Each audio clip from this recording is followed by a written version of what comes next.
No Nose Knows. Written by Irrespective. Chapter 8.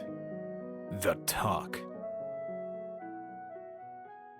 Bean's concoction needed celery. Celery, celery, celery, Bean muttered as he rummaged around the kitchen. Gotta be some around here somewhere. Premier kitchen of Equestria, and there's no celery. What's this? Carrots? Get far in the world with carrots. Apples. I'm not using apples. Stand aside, thou rogues. Your prince demands it. That's right. I'll make a pie out of you someday. Maybe. Aha! There you are. Come on. Time to be cooked. A fat lot of good you do in here. It only took a minute for Bean to reduce the full stock of celery into tidbits that his cooking needed, and he took a deep whiff of his concoction while grabbing a spoon and starting to stir. This was one of his finest soups by far, and he felt a twinge of annoyance at his success. Mr. Bean, is that you? Good evening, Princess. He greeted with a quick glance over his shoulder. And hello to you too, Princess Luna. I hope I didn't disturb your evening. Of course not, but I didn't think you would still be up either, Saucy replied. Couldn't sleep, he replied. All the excitement of the day caught up to me, probably, and I finally got hungry. Wasn't there any soup left from earlier? Luna asked. Too much salt. He replied, and he looked over his shoulder again to give them a disgusted look. Your kitchen staff uses way too much salt. It's almost like they're paid by the shake. That would explain why Dr. Horstenpfeffer keeps getting after me at my sodium levels, Saucy remarked, and she peered into the pot. Mine's drawn again. Done the right way. Are you sure you're supposed to be a writer? She took a deep breath over the simmering pot. I really think you're missing your calling. Hell, it's easier to be a writer than a cook when you're married to Princess Celestia. She snickered a bit.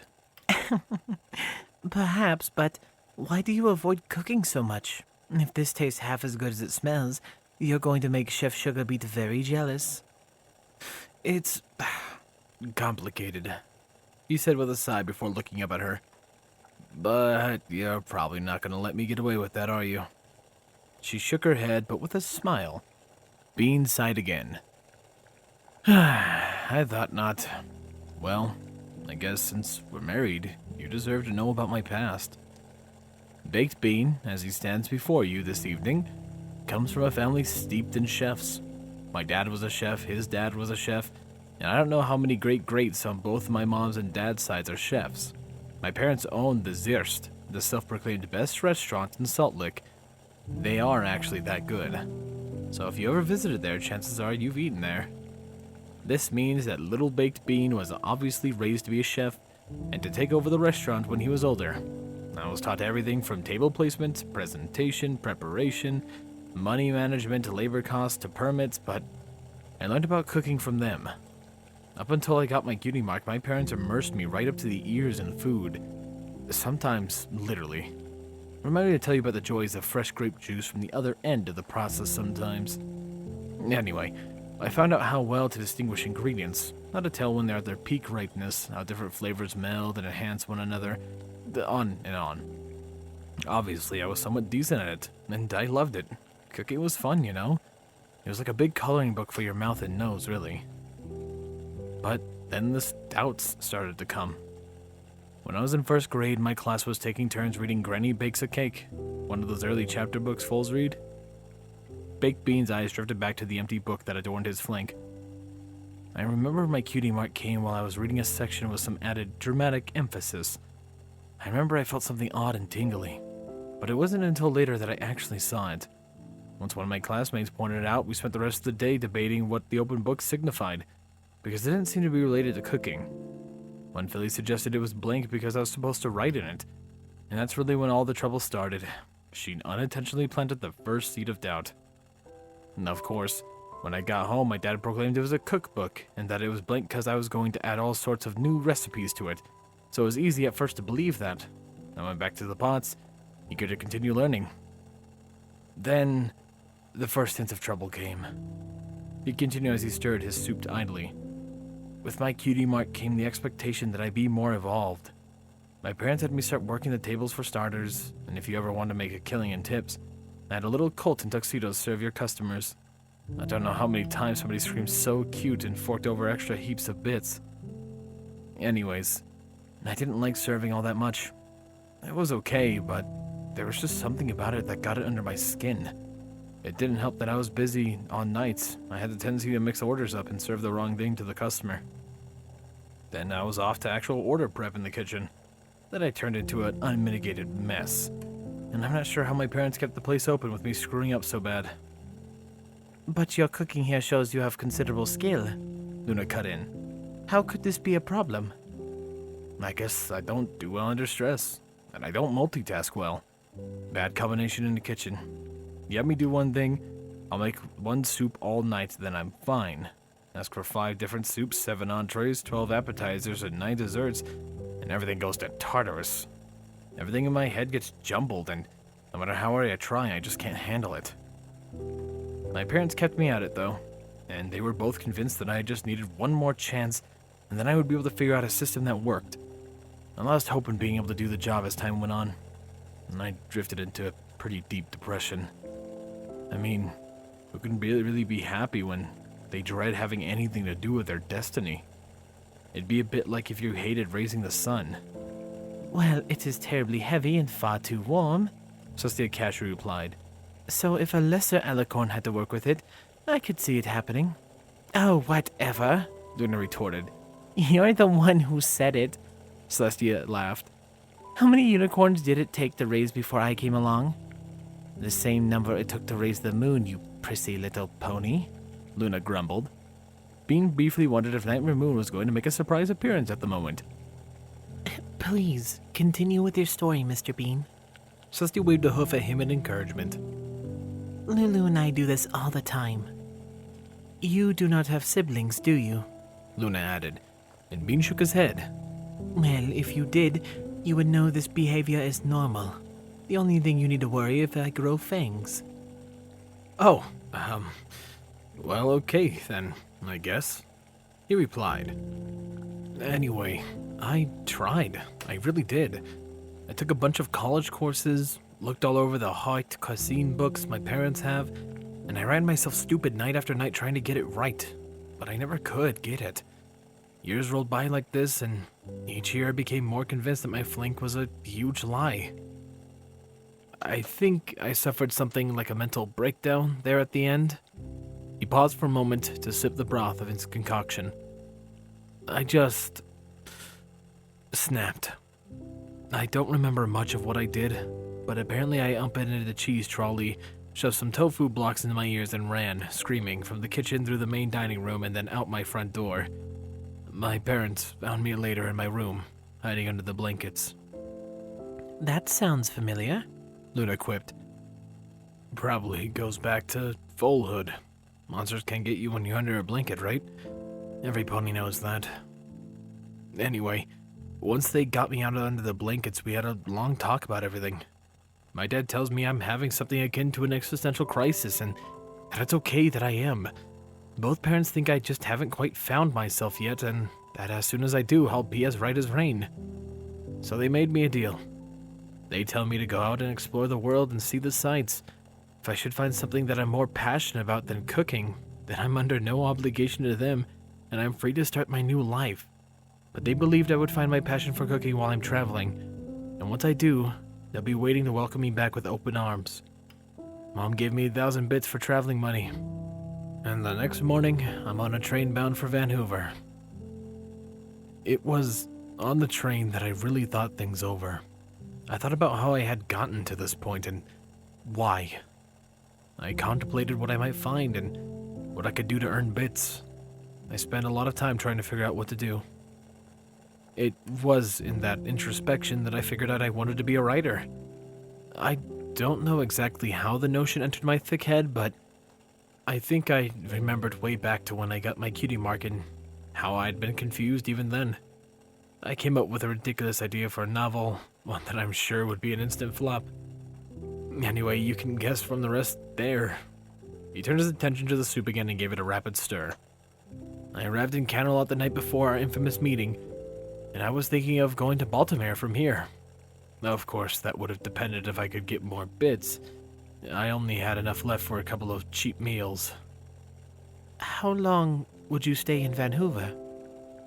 2 days, I think. I've honestly lost track where all I've been, and for how long. It is a shame you did not stay longer. Why? Because I wouldn't have been in the Royal Sunflower Patch? No, the annual Bits and Spurs rodeo just concluded 3 days ago. You could have seen some excellent cow ponies showing off their skills. I was there last year and it was quite the show. Didn't you go the year before, sister? Yes, and it was entertaining. From what I recall, though, I didn't win any prizes. Why would you? Bean asked. Don't you just sit and watch? If your name is Celestia, yes, Luna replied smugly. but if your name is Luna, then you ride a bull named Mark 5 for the 8 seconds and win the best new Wrangler prize, along with a cash prize of 200 bits that you generously donated back to the rodeo. I apologized to the bull afterwards, she added. He was quite the gentle bull about it, and is looking forward to a rematch. I can't help but want you to act like some kind of wild animal, Cesar replied with a sniff. I prefer to maintain my composure and professional demeanor, says the mare who let her phoenix run loose and traumatize a poor element bearer during a visit to Bonneville. You're just as subtle about your pranks is all. I honestly thought Fluttershy knew about phoenixes. Celestia let out a muffled short laughter. And then she folded that poor Philomena and tried to nurse her back to health. That was a misunderstanding. Nothing more. Right, Luna deadpanned. How much longer on that soup, Mr. Bean? You have made me hungry again. Is it done? Define done, Bean replied. The celery will still be crunchy, but I think it's as good as is. If you want it softer, then you need to wait a bit. I believe we shall try it. It is always a good idea to take the recommendation of the chef. All right. I hope you're not too disappointed. He shrugged and glanced around. Where are the bowls? I'll get them, Celestia remarked. 3 fair-sized bowls floated out to a nearby cupboard, and Luna's magic produced 3 spoons. Did I ever mention how jealous I am of unicorns? Bean muttered, but with a chuckle. Why would you be... Oh, Celestia nodded. I see. But you know you're probably the chef you are because you're an earth pony. Yeah, I know. He chuckled. Connected to the land and all that. 'Tis a very noble to be of the earth tribe, Luna added grandly, as Bean grabbed a nearby ladle and began serving their soup. My husband was an earth pony as well. Was? Bean asked. He passed away before my banishment, so it has been a long time. Luna replied. She sat on the floor as Bean served Celestia. Though it doesn't seem that long at times.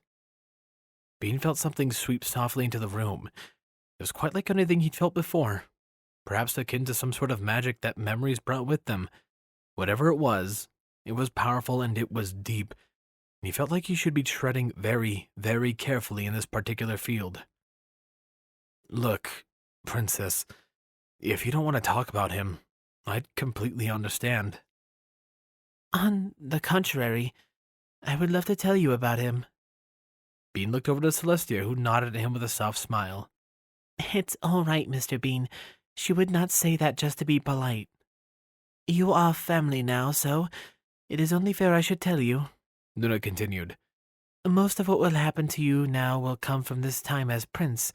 He will have quite the influence on your life, whether you want him to or not. Oh, right. What should I know?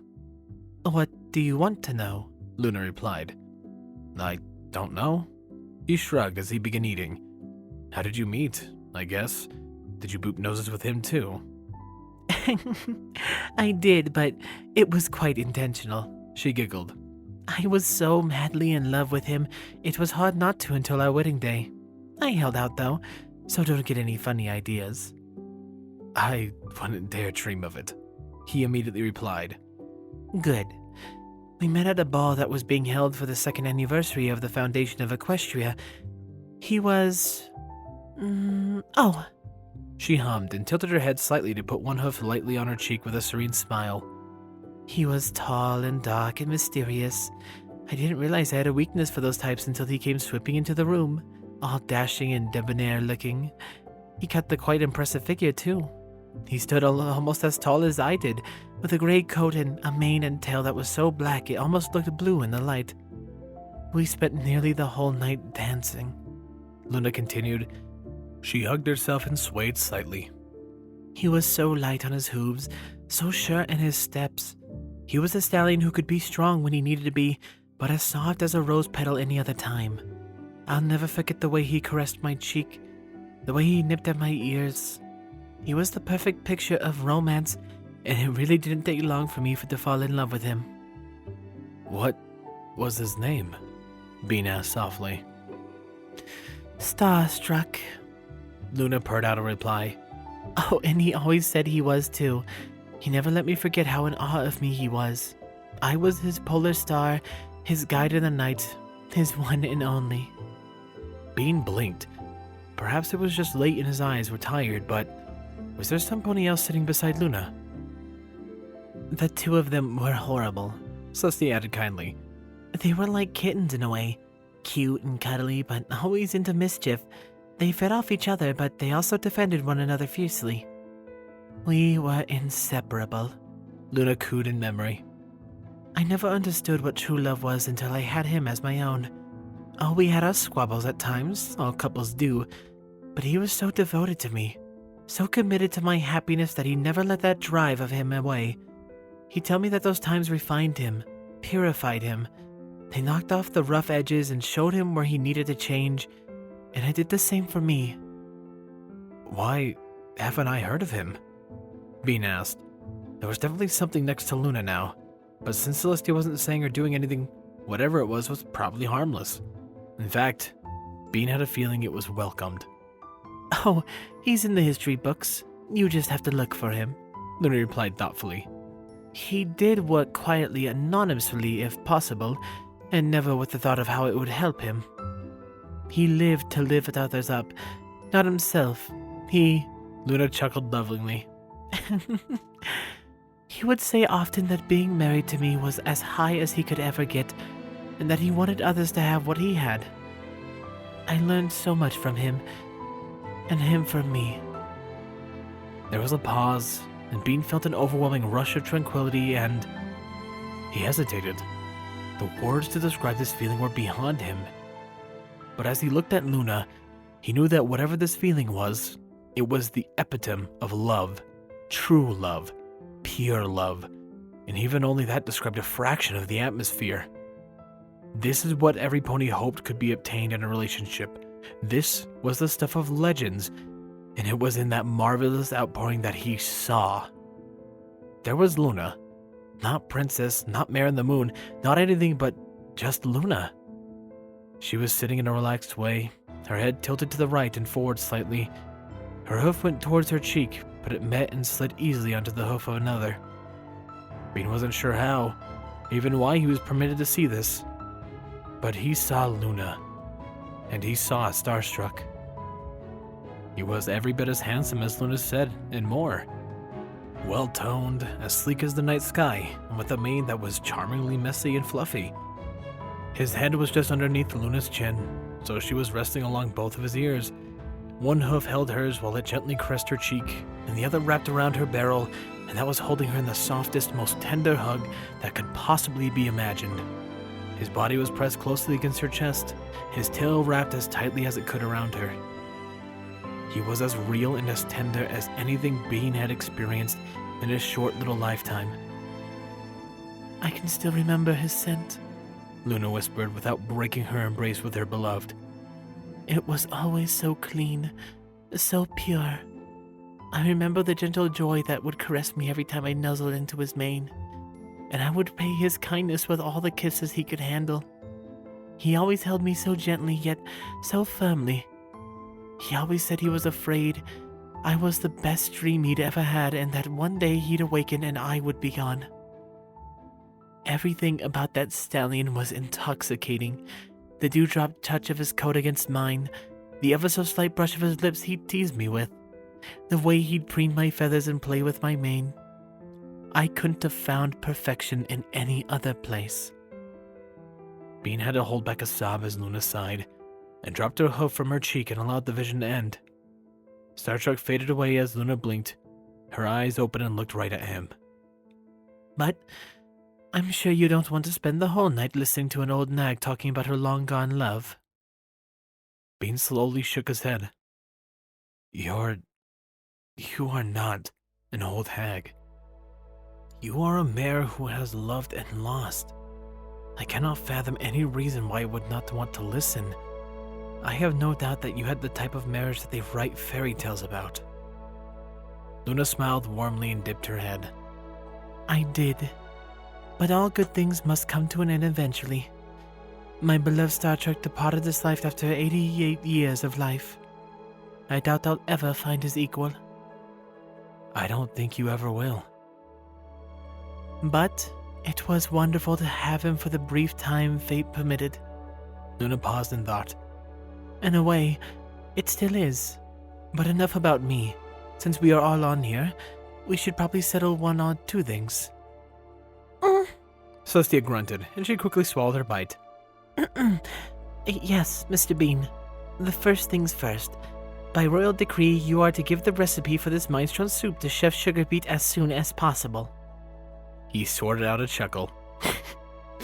Take the usual recipe, but reduce the salt by 20%. Good. Celestia smiled a bit more.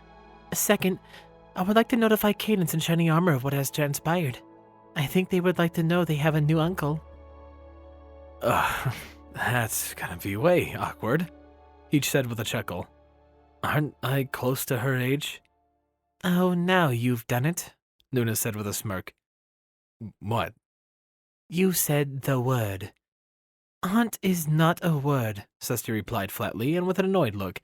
Neither is ain't. Do not use fake contractions around to teach her, Luna admonished as she dipped her spoon into her soup. They drive her crazy.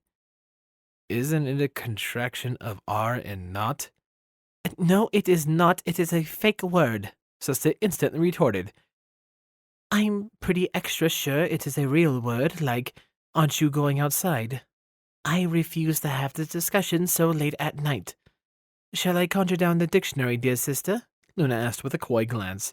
You stay out of this. Celestia's stern glare was ignored by a mirthful chuckling while eating soup. As for you, Mr. Bean, it appears I need to give you some elocution lessons. I categorically refuse to allow such foul language in my presence. Bean figured it was best not to rile up his new wife anymore, but he did keep snickering at the way her nose wrinkled up when she was annoyed. To answer your question, yes, I believe you and Cadence are roughly the same age. However, I don't think that'll be an issue. She is a mature, intelligent mare, and she had a changeling queen crash her wedding. So I believe she is able to handle a minor situation such as this. I believe one of our first questions she will ask is when you want to hold a wedding party, Luna added. Ain't no way she will let today be enough. Celestia glared extra fiercely at her sister. You are not helping, and now I've lost track of what I was going to say. I think you've already established you're the forgetful one. Luna, Celestia grumbled. Wasn't it about announcing the marriage? Yes, thank you. Mr. Bean, I believe I told you yesterday that I was not going to make our marriage widely known until we settled all the arrangements for your life here. However, once we do get that taken care of, I believe we should make the announcement as soon as practical. Bean thought for a moment on this, but then nodded. I think you're right. It's always best to be honest, right? As the former element of honesty, that is something I can confirm. So we will keep the news low-key for now, but we won't deny it. I don't think it will take long to sort out the details with you anyway. What kind of details are there? Mostly little nitpicky ones. The biggest ones is whether or not you outrank Shining Armor. Both Lulu and I are inclined to say you do, since the Crystal Empire is a vassal state to us, but we want to make sure. While we don't think this issue should ever arise, it's best to have the rules laid out just in case. Like if some half-baked writer is hiding in a flower patch and boop you his nose? Celestia chuckled a bit. Exactly. We must also consider your names, Luna added.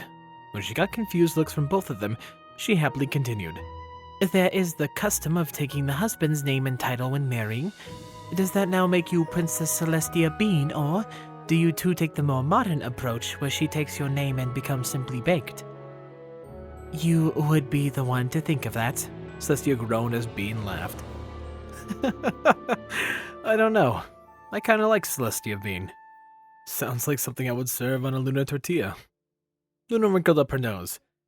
If you just cursed me to be in a relationship with any pony who has the name Tortilla as part of their name, I am going to hunt you down and make you suffer in horrifically painful but delightfully vague ways. I'm not scared, Bean replied defiantly. Celestia will protect me. That's right. Celestia took a quick step over and wrapped a ring over him. No harm shall befall my Bean, not on my watch. There was a brief pause as Luna contemplated his ultimatum. And then all three of them burst out laughing.